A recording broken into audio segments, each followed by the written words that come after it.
الحمد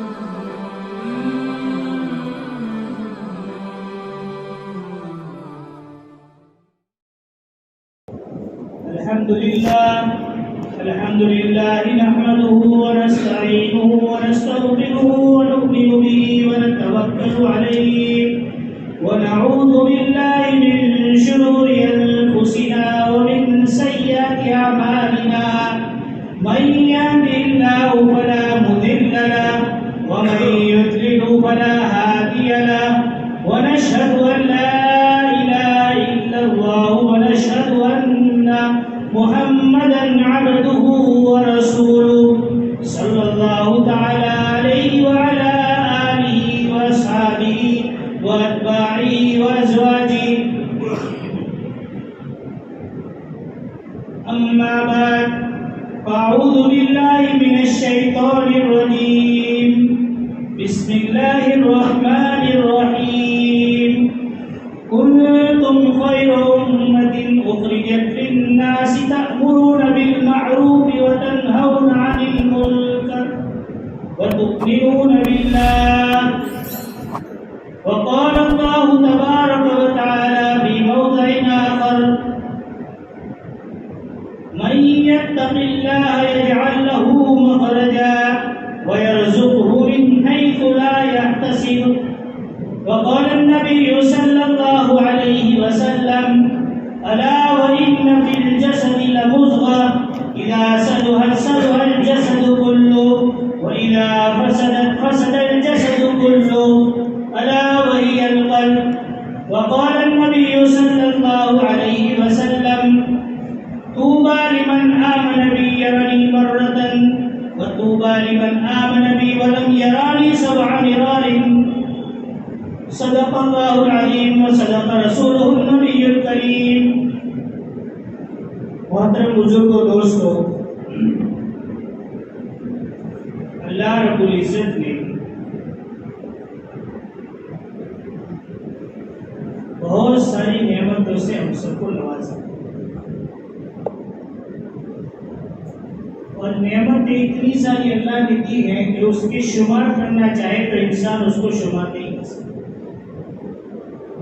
بے شمار نعمتوں سے اللہ نے انسان کو نوازا. علماء نے لکھا ہے کہ اللہ کی نعمتوں کو گننے کے لیے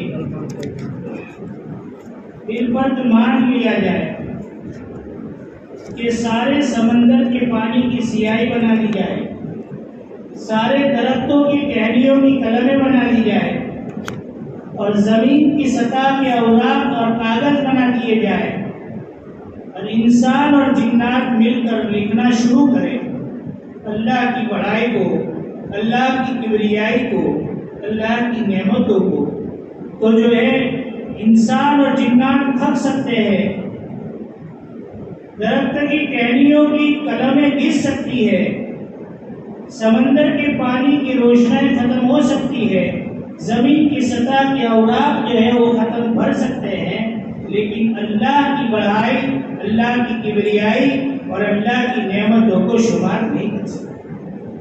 اتنی بے شمار نعمتیں اللہ رب العزت نے ہم سب کو عطا فرمائی. ان نعمتوں کی قدر اس وقت ہوتی ہے جب یہ نعمت انسان کے پاس سے چھین لی جائے. آنکھ انسان کے پاس ہے لیکن اس کو نعمت کی قدر نہیں،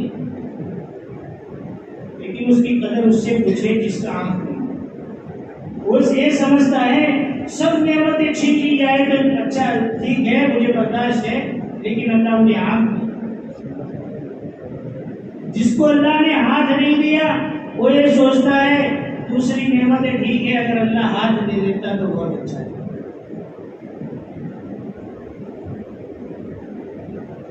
انگنت نعمتیں اللہ نے دی ہیں. سانس کا لینا ایک الگ نعمت ہے اور اس سانس کا بھی واپس اندر کھینچنا یہ الگ ہے. سانس باہر تو نکال دی لیکن اندر نہیں جا رہی تو آدمی کا جینا مشکل.